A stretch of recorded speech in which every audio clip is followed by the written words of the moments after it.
invitarles a que, si son tan amables, me acompañen en las Escrituras, a la primera epístola de Pedro, capítulo 2, según Pedro, versículos 4 al 6, un texto muy conocido.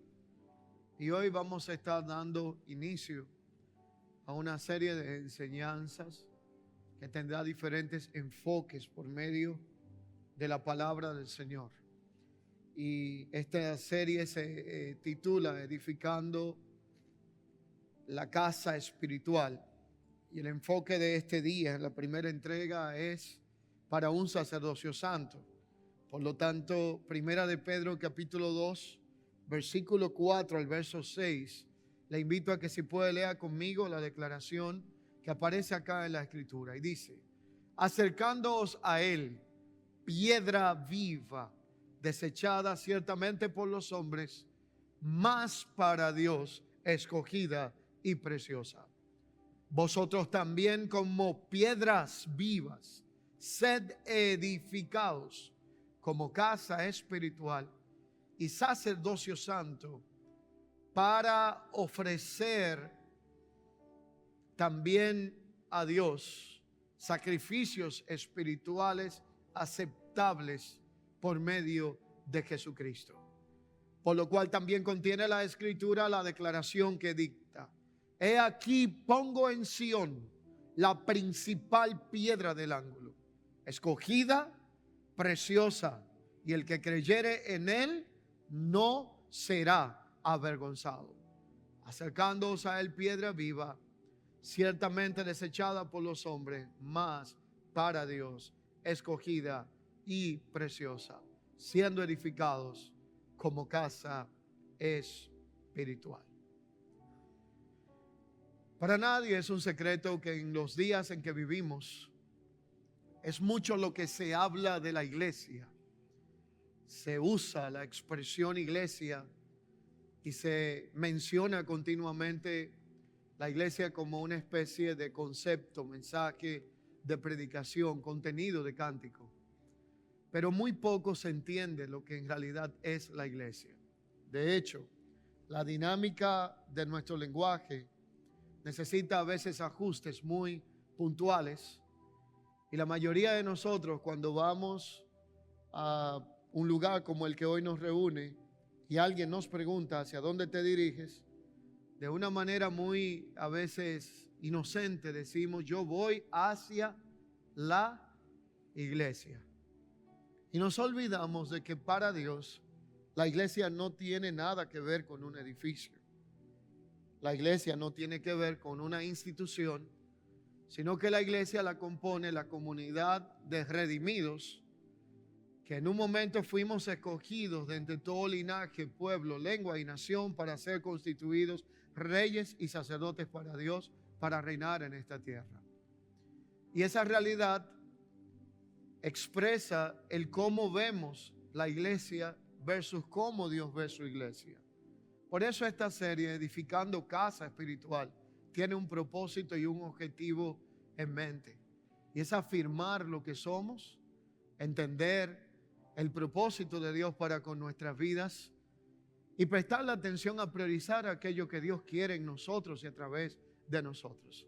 Así que hay dos formas de la cual podemos ver la iglesia totalmente diferente a como en realidad Dios la ve por medio de su palabra. La primera: para muchos creyentes, la iglesia la constituye un local físico.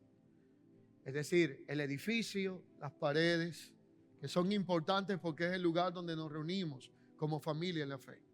Pero cuando vemos el cuadro escritural y el propósito de Cristo morir en la cruz a favor de su pueblo, Cristo nunca fue a una cruz a morir. Jesús nunca fue a una cruz a morir por un edificio, sino por los creyentes que ocuparíamos el edificio.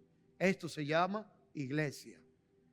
La segunda realidad de ver la iglesia es por medio de un concepto de lo que es la iglesia institucionalizada.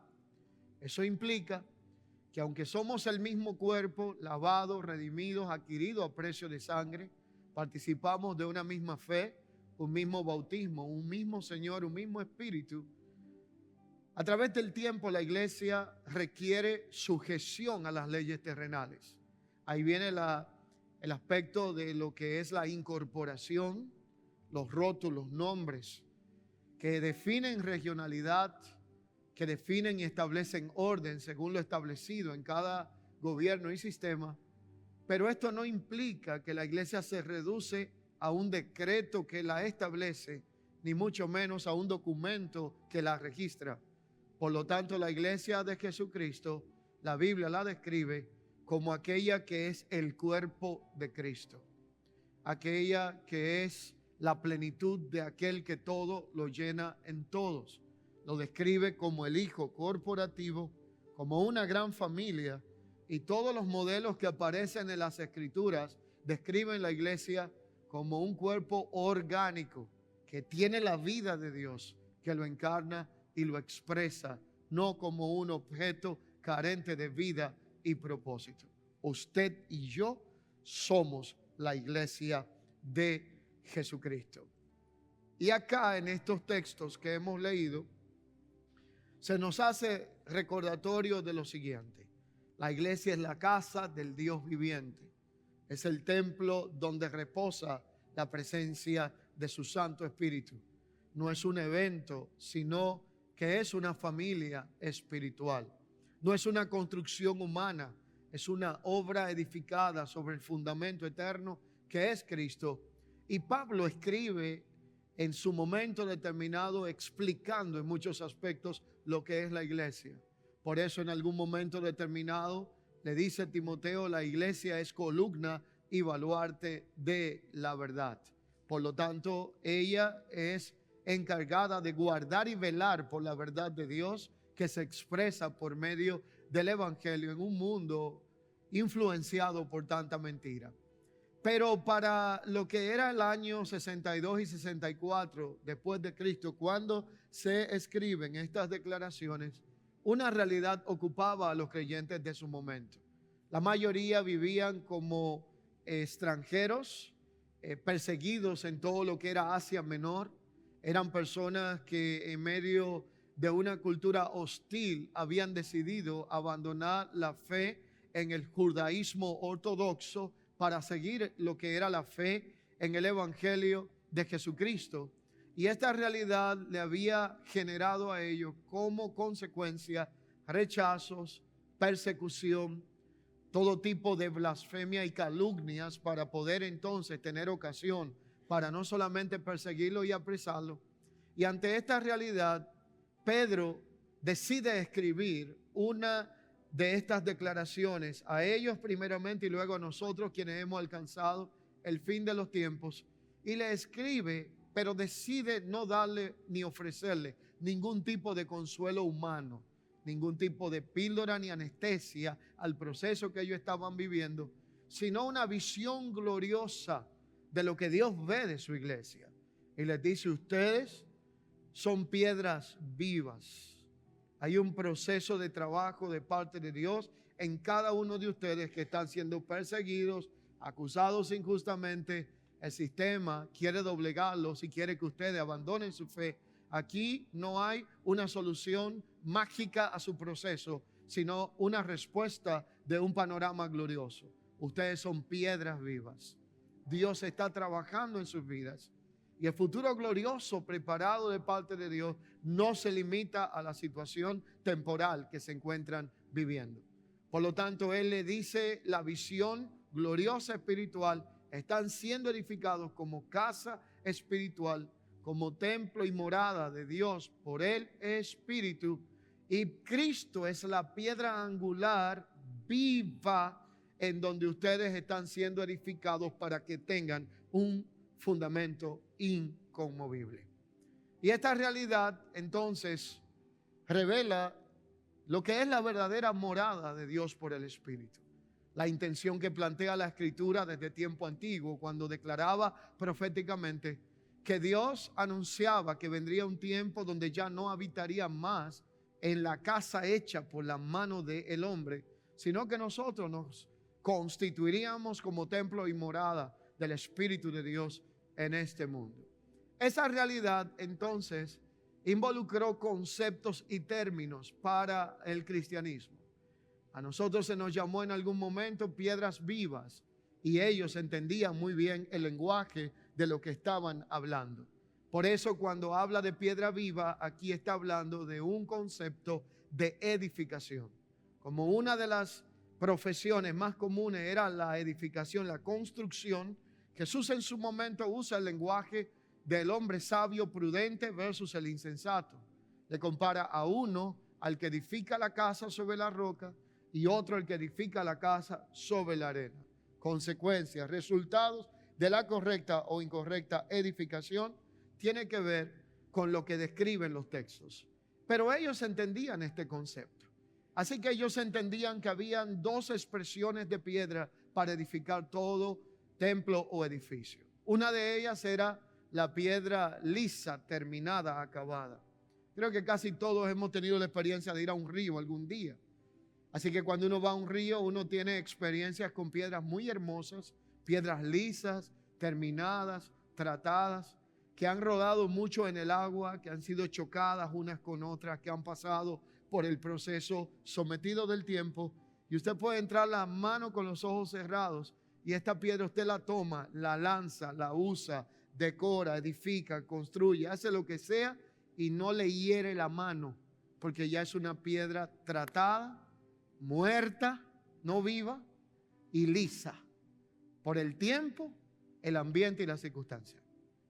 Pero hay otro tipo de piedra que se encuentra en el mismo entorno, que es un tipo de piedra que cuando usted la toma, la suelta a veces, porque todavía tiene porosidad, tiene filos, y esto se le llama piedras vivas.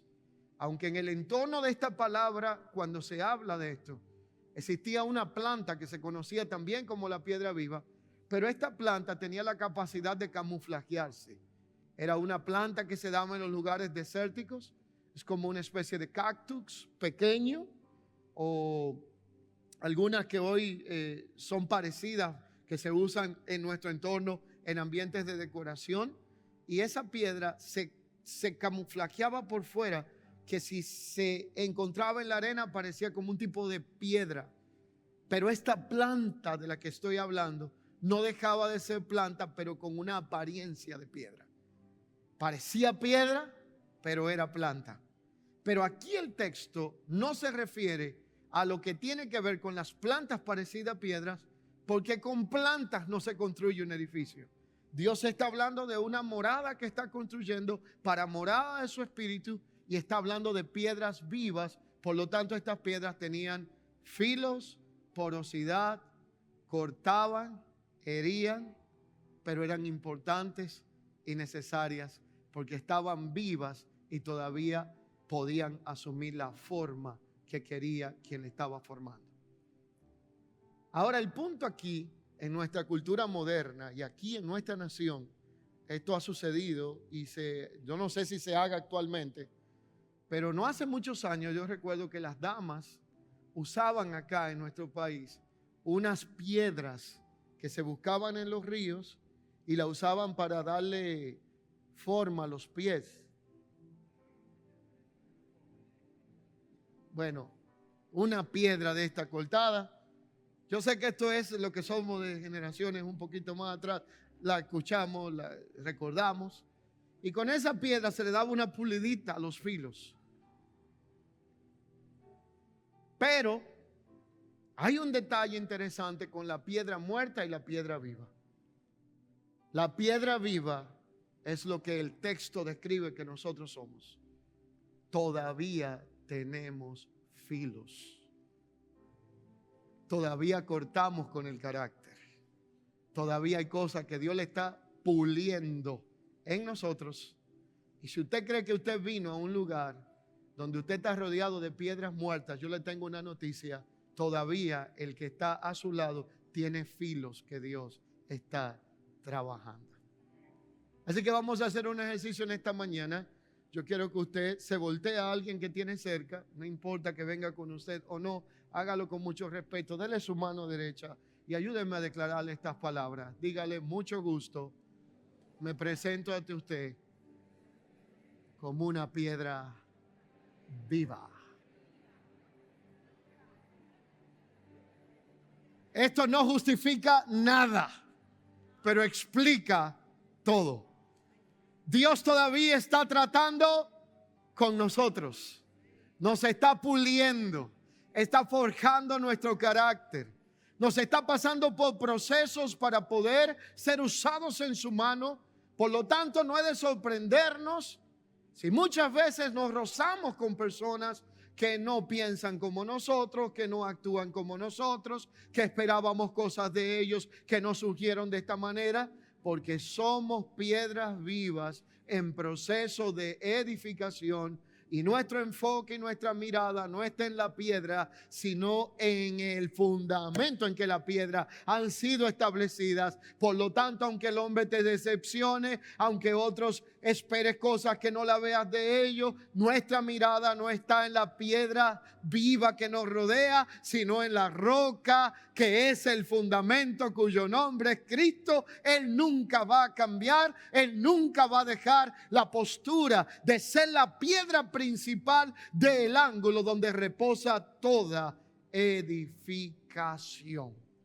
Y esta metáfora se refiere a Jesucristo como el fundamento de nuestra fe, como la piedra angular.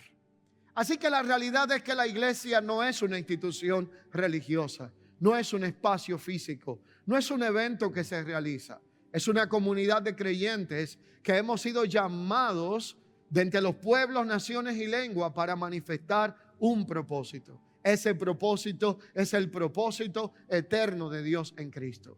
Por lo tanto, entonces, hablar de un evangelio integral involucra conocer cuál es la realidad del enfoque de Dios. La mayoría de nosotros en el evangelio, y esto quiero que le presten mucha atención, tenemos una muy buena motivación.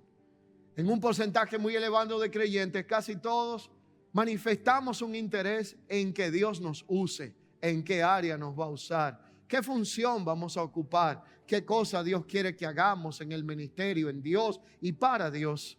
Pero curiosamente, cuando vemos la escritura nos damos cuenta que aunque Dios valora mucho nuestro deseo de servirle, para Dios es más importante lo que Él puede hacer en nosotros y a través de nosotros que lo que nosotros podemos hacer por Él. Mientras nosotros solamente estamos enfocados en ver qué es lo que Dios quiere hacer con nuestra vida, Dios quiere que nosotros entendamos qué quiere Él manifestar en nosotros. Y esa realidad implica que mientras muchos de nosotros estamos enfocados qué es lo próximo que Dios hará, la acción desplaza el proceso. Y esa realidad nos comunica que lo que Dios hará con nosotros, el lugar que quiere que ocupemos, la función que quiere desarrollemos, el cómo usar los dones que nos ha dado por el Espíritu, esta realidad es importante, pero Él quiere que primero conozcamos lo que Él ha hecho por nosotros, lo que Él está tratando con nosotros y qué es lo que Él quiere hacer a través de la vida de todo aquel que esté rendido ante Él. Nos preocupa la acción, Dios está interesado en la comunión. Para nosotros es más importante lo que hacemos, para Dios es más importante lo que somos. Porque lo que hacemos no define lo que somos, pero lo que somos sí define lo que hacemos. Nuestra ansiedad muchas veces se enfoca en aspectos de nuestra vida relacionados con el futuro. Allí es donde hablamos de desempeño, utilidad.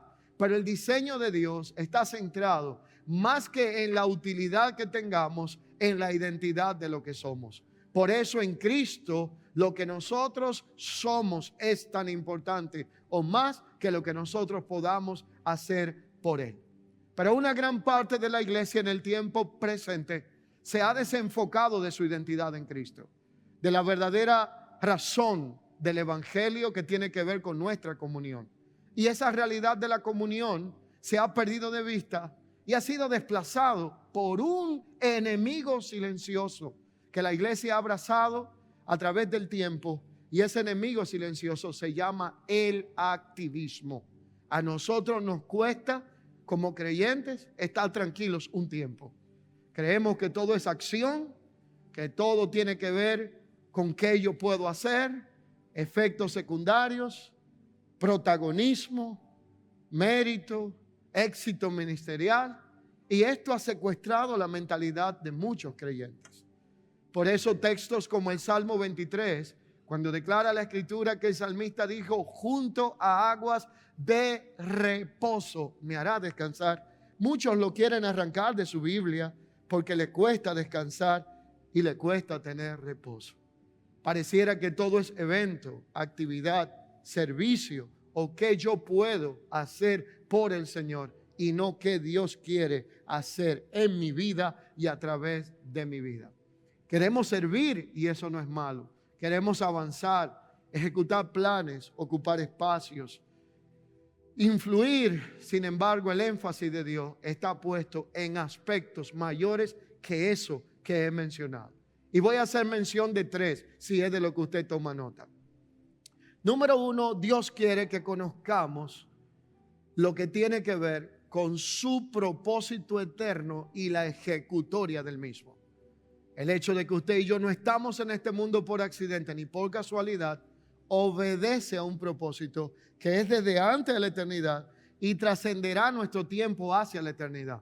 Por lo tanto, lo que pasa en el medio no es mayor de lo que sucedió primero y lo que sucederá después. Conocer el propósito eterno y su ejecutoria es una gran prioridad de nuestra vida.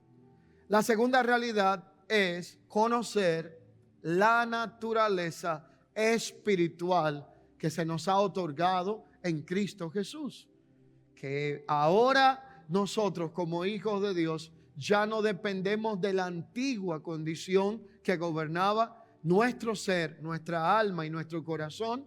Y antes de Dios estar y ser el todo de nuestra vida, éramos personas naturales, carnales, que hoy día hemos sido llamados a vivir la vida del Espíritu del Señor. Por lo tanto, luego de conocer su eterno propósito, es importante conocer la naturaleza divina que habita en nosotros por medio de su Espíritu. Y lo tercero es la expresión del carácter y de la vida de Cristo. Sabemos que tenemos una nueva vida. Podemos describir que esa vida nueva, increada, es una vida eterna, abundante y plena en Cristo Jesús. Hasta lo sabemos de memoria. La gran pregunta es cómo valoramos esa vida, cómo administramos esta vida y cómo se sostiene esta vida que Dios nos ha otorgado. Hablaba no hace mucho con un joven. Sostuvo una conversación muy edificante para mí y dentro de la conversación este joven creyente me hizo una pregunta que no la asumí como una pregunta capciosa o con mala intención, sino muy sincera. Me dijo, pastor, yo le tengo una pregunta. Usted sabe que cuando un niño, un joven le dice a usted que le tiene una pregunta, es porque viene algo fuerte por ahí. Me dice, mi gran pregunta es esta. Si Dios sabe todo lo que nosotros necesitamos, ¿para qué hay que orar? Oiga, qué pregunta. Si Dios sabe todo lo que nosotros necesitamos conocer, ¿para qué hay que estudiar la palabra? Y si nosotros en realidad ya hemos recibido el Espíritu de Dios, ¿para qué tenemos que cuidar esa presencia que ya está en nosotros? Porque ya está ahí. 3 preguntas muy desafiantes, pero hechas desde una óptica muy inocente, pude percibir. Y yo le respondí con otras preguntas a él. Le dije, ¿tú comiste ayer? Me dijo que sí. Digo, ¿y comiste bien? Sí, pastor, yo como bien. ¿Cuántas veces comiste? Dice, bueno, varias, yo perdí la cuenta. Digo, ¿y vas a comer hoy? Me dijo, sí. Digo, ¿y mañana? Dice, pues claro que sí, porque si no me muero. ¿Te bañaste esta semana? Por no entrar en intimidades, ¿no? No le pude decir ayer. Sí, pastor, pues claro. ¿Qué usted me insinúa? Digo, no, solo te pregunto. ¿Y piensas bañarte hoy? Por favor, resérvate el comentario, pero es una pregunta. Pues claro que sí, yo soy una persona que me baño. Y mañana también. ¿Y por qué lo haces si lo hiciste ayer? Bueno, porque hay que mantenerse limpio, porque hay que alimentarse para no desnutrirse y no morirse. Le dije, entonces ¿no crees que también hay que aprender a administrar la vida que Dios nos dio? Mis hermanos, es necesario desintoxicar la iglesia de la mentalidad de que como hijos de Dios nosotros pensemos que Dios está más preocupado en lo que nosotros podemos hacer por Él que en lo que Él quiere y está haciendo a través de nosotros. Vivir un evangelio integral implica soltar y emigrar un poco del activismo, de todo lo que tiene que ver con la acción para poder disfrutar de la comunión con Dios, que es aquella que Él quiere que podamos disfrutar en su amado Hijo. Antes de una función, Dios nos llama a tener comunión espiritual.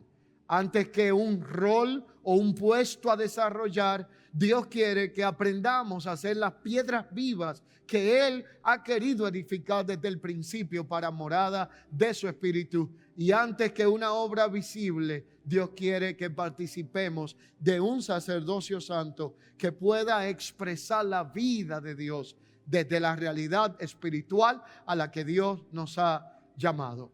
Para Dios no es lo más importante lo que usted y yo hagamos o hacemos, sino lo que somos y la comunión que disfrutamos con Él.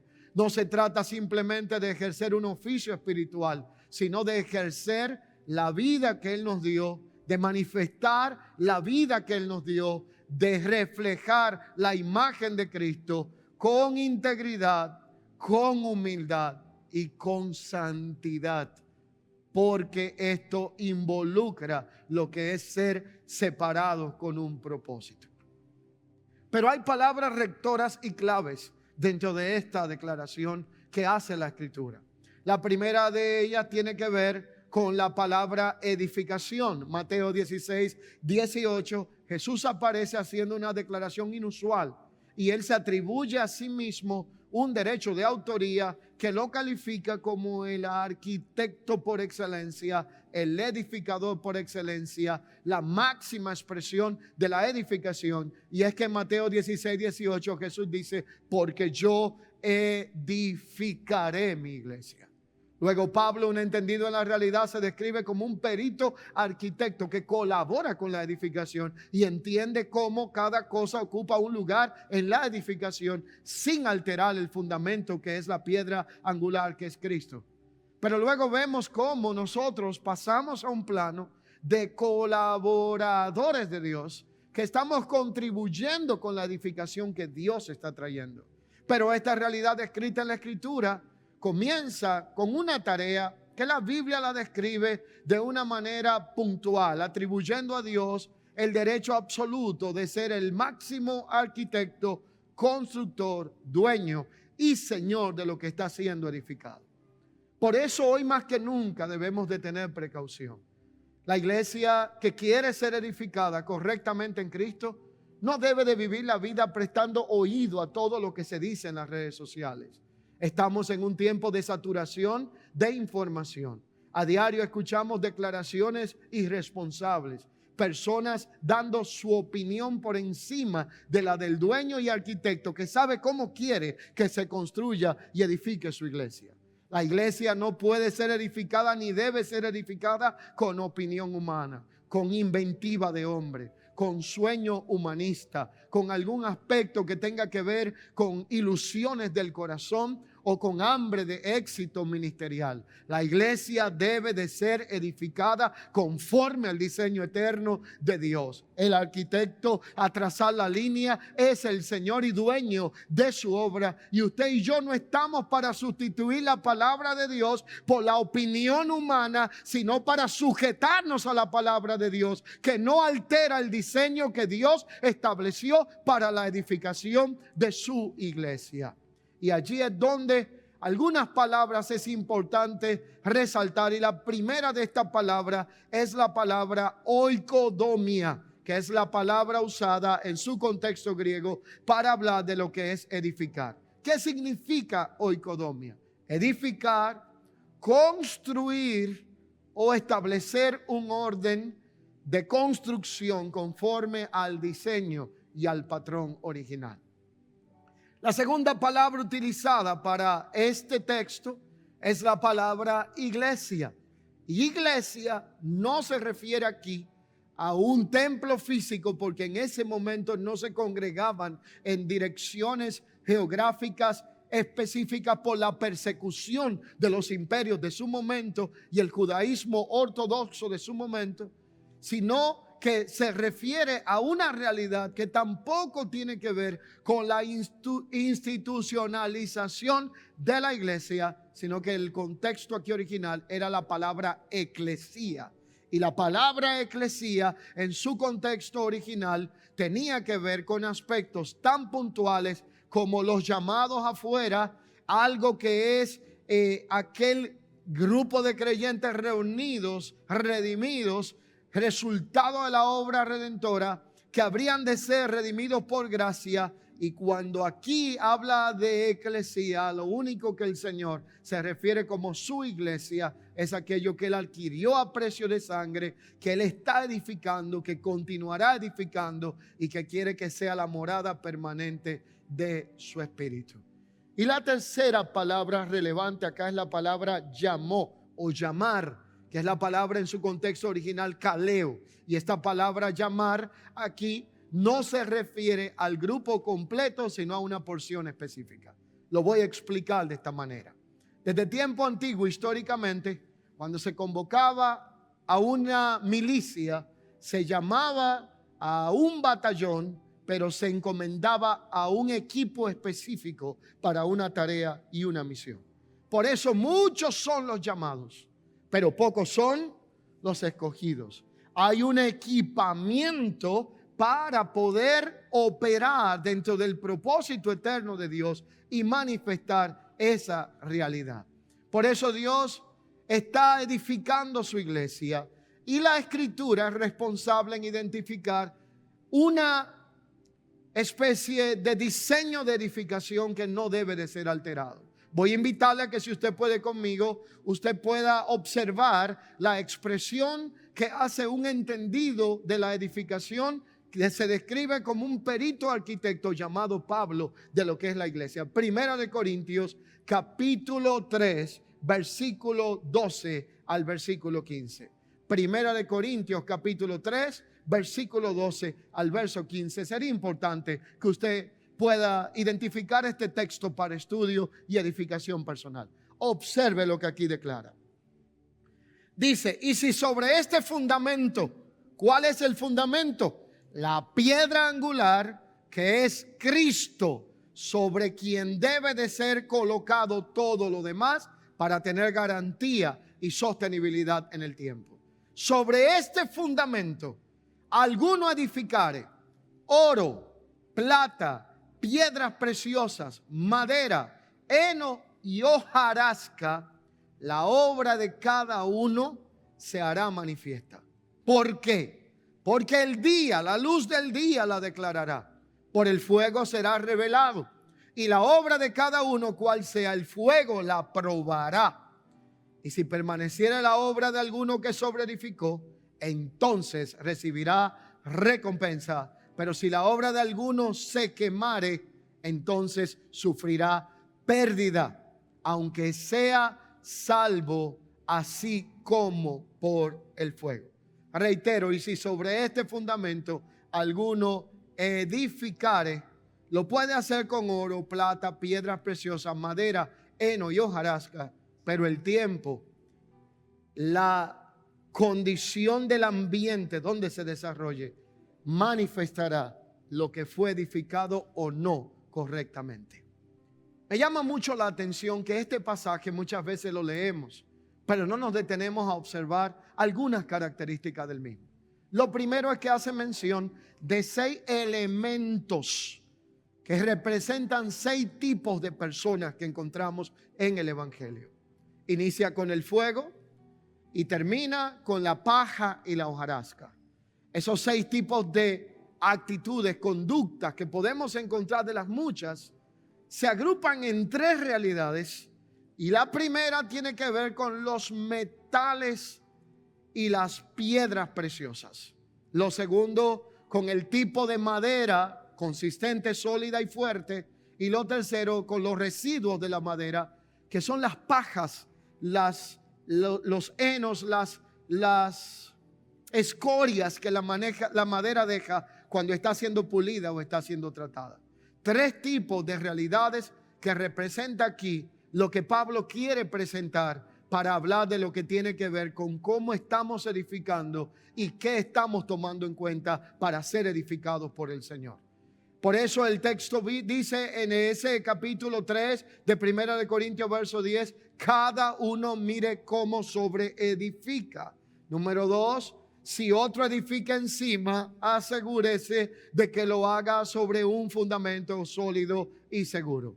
Pero aquí, cuando está hablando de sobreedificar, Pablo está hablando de una dinámica muy interesante. Número 1, Pablo era un perito entendido en la edificación. Por eso él decidió no predicar un evangelio ni para hablar de sí mismo, ni por ganancias deshonestas, ni por contienda, ni por vanagloria. Por lo tanto, si él entendía que Dios es el diseñador, dueño de su obra, y todo lo que él quiere que se edifique está trazado en su palabra expresa, que es su perfecta voluntad, entonces Pablo se limitó a no decir más allá de lo que estaba escrito o establecido en la palabra del Señor. Pero tenía una situación y una realidad. Él reconoció cómo edificaba alineado al propósito eterno. Pero dijo, si algún otro sobreedifica, tiene que cuidarse de estos 6 elementos. ¿A quién se estaba refiriendo Pablo? Se estaba refiriendo muy probablemente a un hombre llamado Apolos. ¿Y quién era Apolos? Apolos es un orador, predicador influyente de su momento, que aparece en varios momentos en el libro de los Hechos y Pablo tiene que corregirlo. Y la Biblia dice que lo tomaron aparte a Apolos y le presentaron y expusieron más exactamente el camino del Señor, porque su oratoria seducía a las masas, pero el contenido de su mensaje no tenía absolutamente más que paja, heno, madera y hojarasca. ¿Y cuál es la realidad que estamos viviendo hoy en día? Uno tiene una responsabilidad bilateral. Nosotros vivimos en un momento donde la elocuencia está desplazando el sentido común y el enfoque por aquello que es la verdad de Dios por medio de su palabra. Usted puede decir cantidad de cosas fundamentadas en la Biblia y la gente le da sueño y al oyente en su mayoría no le parece atractivo. De hecho, yo sé que hablar este mensaje no genera emociones de aprecio en muchos, porque la dinámica hoy día del evangelio es que estamos viviendo un tiempo donde la mayor parte del enfoque del evangelio tiene que estar centrado en mis demandas como ser humano. Quiero que me digan qué voy a recibir, qué voy a hacer, cómo lo voy a hacer, el éxito que voy a tener, las cosas que voy a alcanzar. Pero esto, cuando se enfoca en algo que tiene que ver con la intención de Dios, parece como que no es atractivo. Y usted puede alcanzar todo lo que usted quiera, pero desconectado del propósito eterno de Dios, usted será exitosamente fracasado.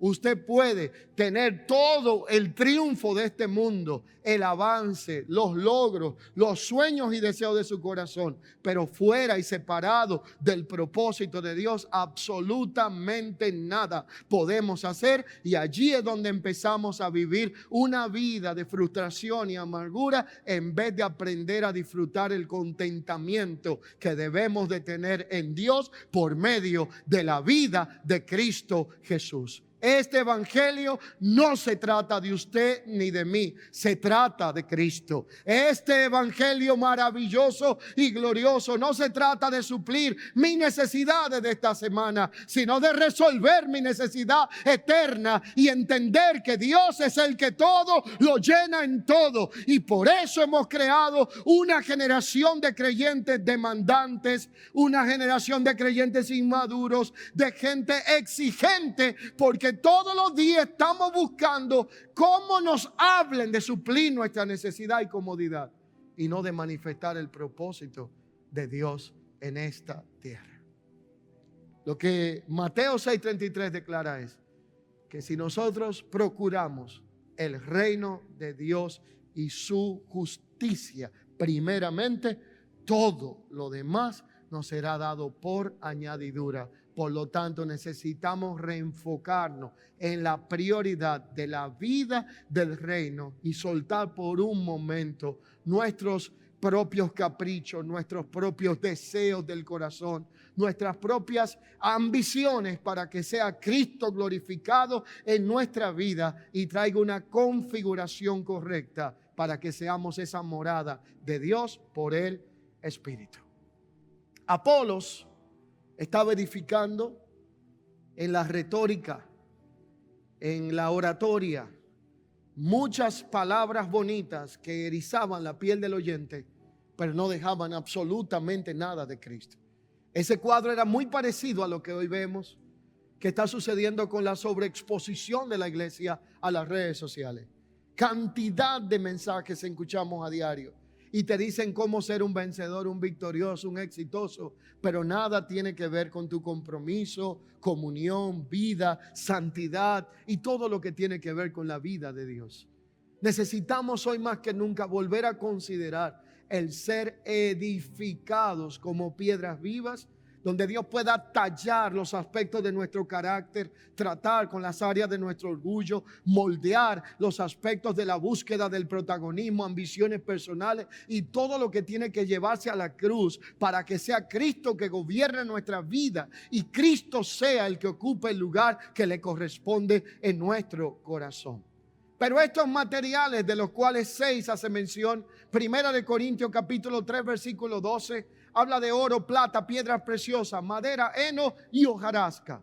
Estos se dividen en 3 grupos interesantes. El primero, oro, plata y piedras preciosas. Representan creyentes que han conocido al Señor como su único y suficiente Salvador, pero han sido purificados en el fuego de la prueba, de los procesos, han salido resistentes, han brillado con intensidad a medida que la llama se fortalece, han sido fortalecidos en medio de la adversidad y ahora pueden sostenerse con firmeza y tienen ahora una consagración a Cristo que trae sostenibilidad en el tiempo. Y ya cualquier cosa no los desanima, no los deprime, no los desconecta del Señor, no los descarría temporalmente, porque son creyentes que han sido probados y aprobados. Y así como el oro, mientras más el fuego, la plata y las piedras preciosas, más se ha evidenciado el quilate y la pureza del contenido en sus vidas. Son creyentes maduros, inamovibles, firmes en quien han creído y basados no en lo que pueden hacer, sino dándole mayor prioridad a quienes son en su identidad en Cristo Jesús. Pero el segundo tipo de materiales que identifica acá es el de la madera. Allí la madera tiene muchas clasificaciones. Usted puede tener cedro, ¿voy bien? Caoba.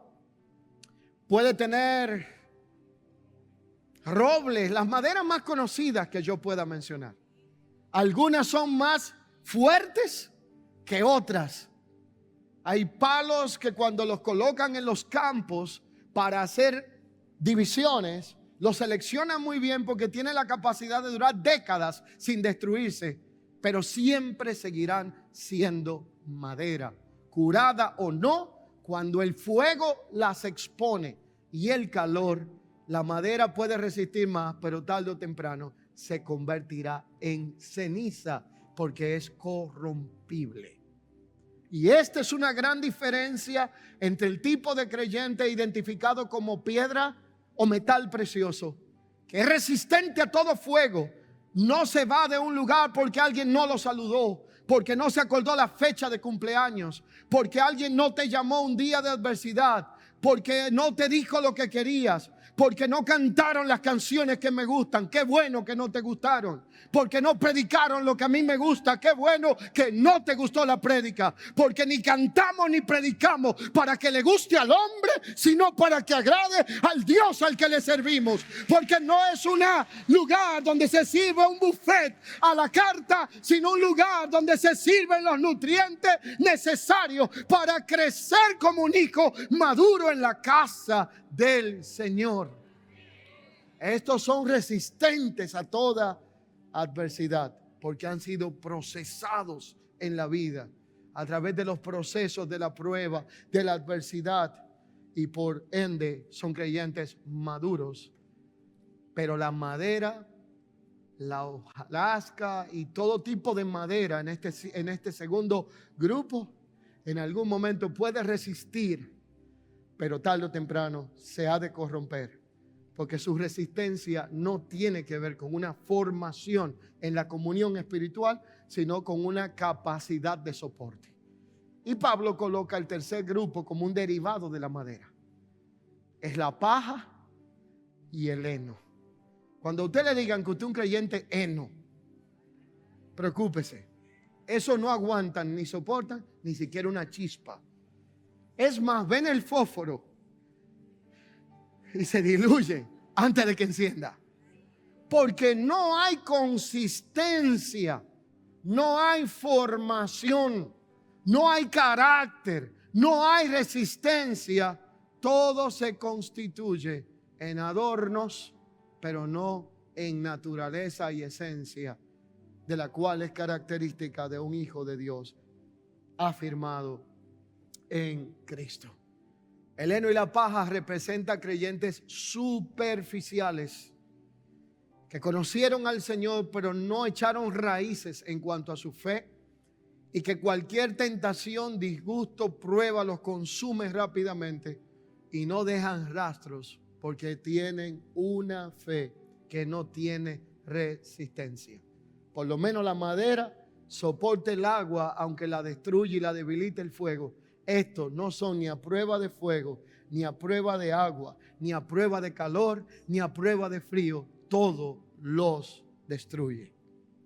¿Ha conocido personas que están en el evangelio, pero nunca logran salir de una fe superficial, de un entendimiento superficial? Pareciera como no tuviesen raíces de persistencia y por lo tanto cualquier cosa los derriba. Y la Biblia dice que la idea de Dios es que lleguemos a la estatura de la madurez del varón perfecto que es Cristo, para que ya no seamos llevados por doquier por cualquier estratagema de hombre que para engañar emplea con astucia las artimañas del error, sino que creciendo en la verdad, en amor, podamos seguir adelante y crecer en todo en Cristo, que es la cabeza de la iglesia. Pablo concluye diciendo en 1 Corintios 3:13 que la obra de cada uno será manifestada porque el fuego la revelará. Y la obra aquí tiene que ver con ese crecimiento continuo que da Dios. Por lo tanto, quiero afirmar algunas declaraciones en base a esta enseñanza. Número uno, Dios es el perfecto edificador. Todo lo que Él construye lo hace conforme a un diseño. Y todo lo que es hecho conforme a un diseño sobrevive a todo tipo de adversidad. Él edificó el arca, el altar de bronce, el tabernáculo de Moisés, el tabernáculo de David, el templo de Salomón, y está edificando su iglesia para que las puertas del Hades y del infierno no prevalezcan contra ella.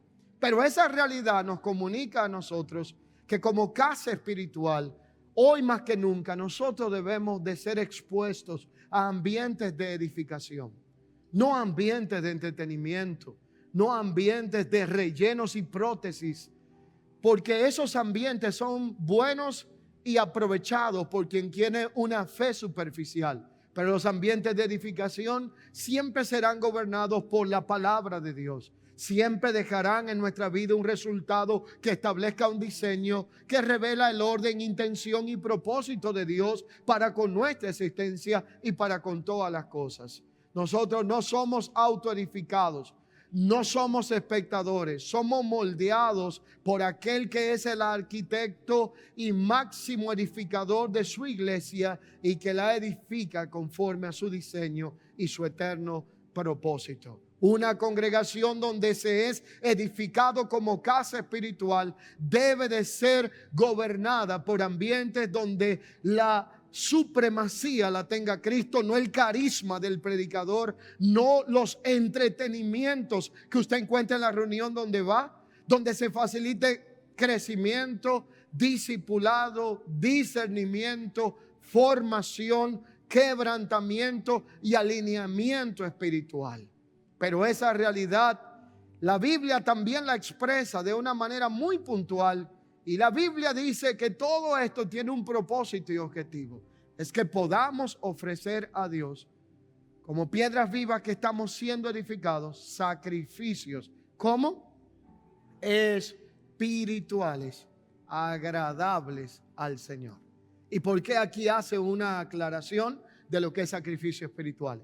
A la generación que se les habla esta palabra en primera vez, conocía muy bien el orden cúltico del pacto antiguo. Ellos entendían por sacrificio traer un animal al lugar de reunión, llevarlo, vertir la sangre, una paloma, una cabra, un cordero o algo por el estilo, y sacrificar físicamente conforme a la tradición y religión algo que doliera. Pero aquí, cuando está hablando de sacrificios espirituales, está hablando de una vida rendida a Dios y a su propósito. Por lo tanto, la Biblia establece lo que es el sacrificio de alabanza, el sacrificio de obediencia, el presentar nuestros cuerpos como instrumentos de justicia, el servicio generoso a Dios sin esperar nada a cambio, y las oraciones a favor de los santos, que es un aspecto que no debe de faltar en nuestra vida de fe. Lo que hacemos en una congregación nunca debe de ser basado en entretenimiento, en sacrificios pasajeros, temporales, sino que cuando hablamos del propósito por el cual somos edificados, tiene como objetivo que Cristo sea entronado en nuestra vida, que Cristo sea glorificado y que Cristo ocupe el lugar que le corresponde como el fundamento de nuestra fe. Esa realidad nos hace entender a nosotros que así mismo como en el plano natural una casa no se sostiene sin un buen fundamento, nuestra vida como casa espiritual no se puede sostener en el tiempo si no es Cristo el fundamento que gobierna nuestra edificación.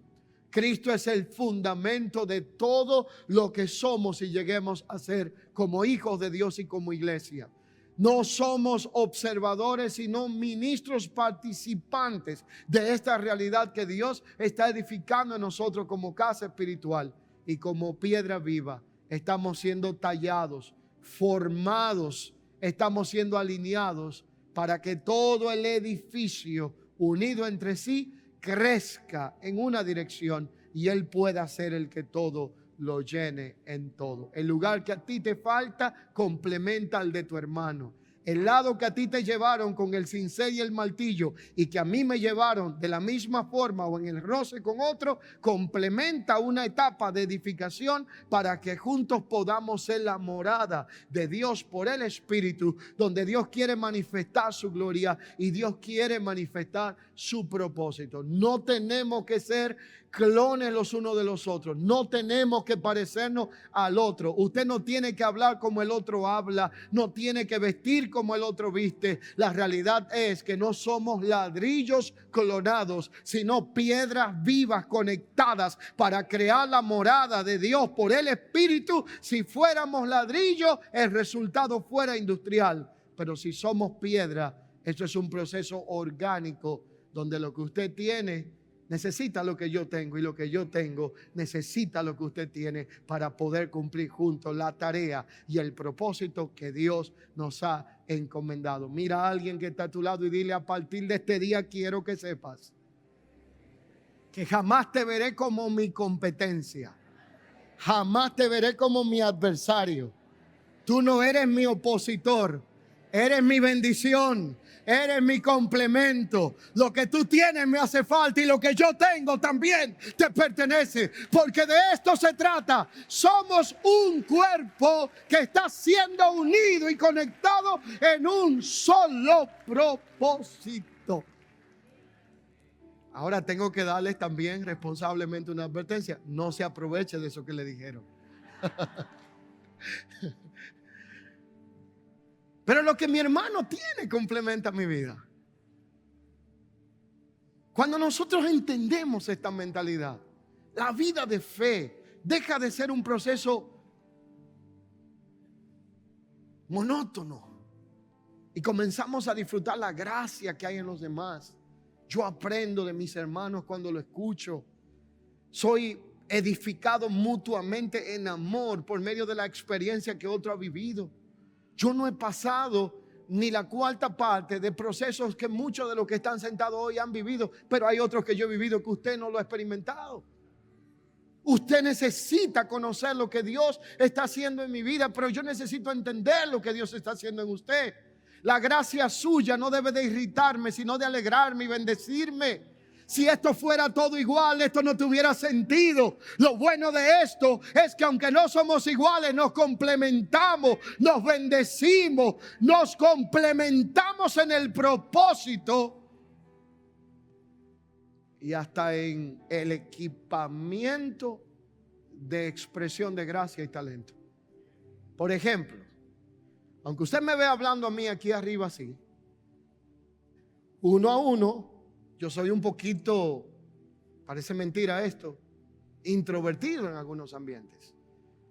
No soy muy dado a hablar y a estar compartiendo con tantos. Lo hago porque somos entes sociales, pero mi realidad interna no es como estar, aquí estoy yo. A veces me dicen, le vamos a presentar 2 personas más nuevas. Y yo conozco demasiadas.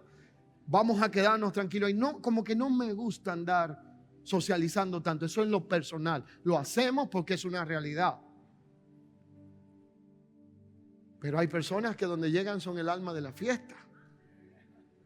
Usted puede estar todo el mundo apagado y llegó la hermana tal o el hermano H o R, y usted sabe que ahí se van a reír. Sus ocurrencias, su gracia. Tenemos algunos que son más alegres que otros. Y cuando usted está en un momento determinado, todo esto es necesario para la edificación. Hay quienes de alguna forma u otra tienen la gracia de ser instrumentos de consolación. Otros probablemente tienen palabra de aliento. Otro viene con salmo. Otro viene con una oración en un momento eficaz. Alguien te da un testimonio que te edifica. Y eso va creando una dinámica de fe que hace que aprendamos a disfrutar la riqueza del cuerpo de Cristo. Esto no se trata de nosotros, sino de Cristo gobernando nuestra vida. No es tanto lo que yo puedo hacer por Dios, es lo que Dios quiere hacer a través de mí para la edificación de los santos. Pero el activismo, la mentalidad litúrgica y religiosa limitó todo al templo. Y por esa razón a veces una persona puede creer que ni siquiera es útil porque no está predicando aquí arriba, cantando desde allá, tocando un instrumento, sirviendo en una área, y todo eso es importante, pero no lo es todo. La máxima expresión en el evangelio no es hacer algo por Dios como si Él necesitara un favor de nosotros. Es disfrutar a Dios en nuestra vida, en aquello que hacemos. Y cuando disfrutamos a Dios, vamos a hacer las cosas para el Señor y no para los hombres. Pero este proceso no es instantáneo. Se trata de una edificación espiritual continua. Dios está trabajando en nosotros, seguirá trabajando en nosotros. Y para ser edificados como piedras vivas, se requieren 3 elementos que quiero que usted tome en cuenta. El primero se llama, esto es la respuesta de nosotros a lo que Dios está haciendo. El primero se llama perseverancia. El segundo se llama obediencia. Y el tercero se llama rendición continua, diaria al Espíritu Santo de Dios. Sumisión y obediencia, perseverancia y sumisión diaria a la vida del Espíritu de Dios. Pero esta realidad va acompañada de un proceso continuo. Por lo tanto, la iglesia no es una obra terminada, sino una construcción en movimiento que avanza de gloria en gloria hasta manifestar el propósito pleno. Pero para poder ser edificados como casa espiritual, necesitamos todos nosotros poder fomentar una cultura de un sacerdocio activo, entendiendo que cada uno de nosotros juega un rol relevante, no solamente el liderazgo en una casa de fe. Entendiendo que debemos de promover un tipo de proceso de formación discipular donde seamos edificados como piedras sólidas, no como creyentes frágiles y dependientes del hombre, sino como piedras moldeables que Dios está trabajando para manifestar su eterno propósito.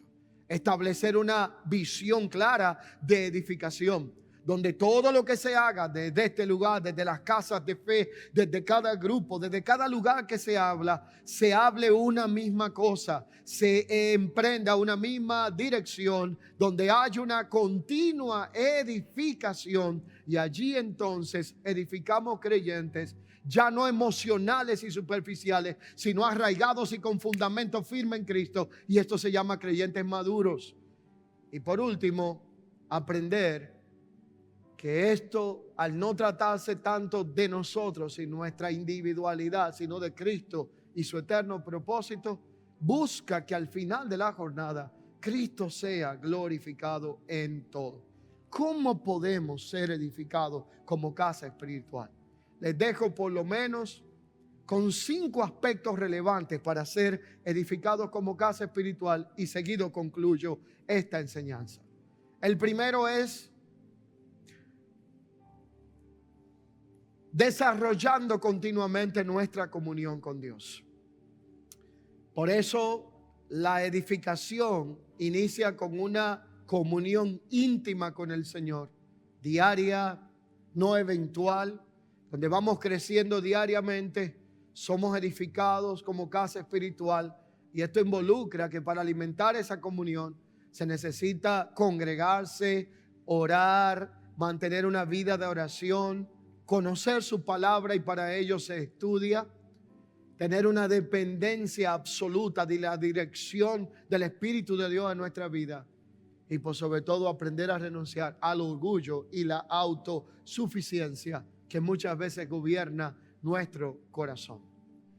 Lo segundo que podemos hacer para contribuir con esta edificación es permitir que Dios nos coloque en el lugar correcto.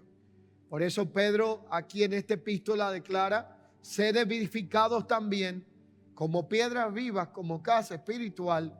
Por lo tanto, Dios no nos llama a ser piedras sueltas, sino piedras colocadas en el lugar que corresponde al diseño de Dios para mi vida.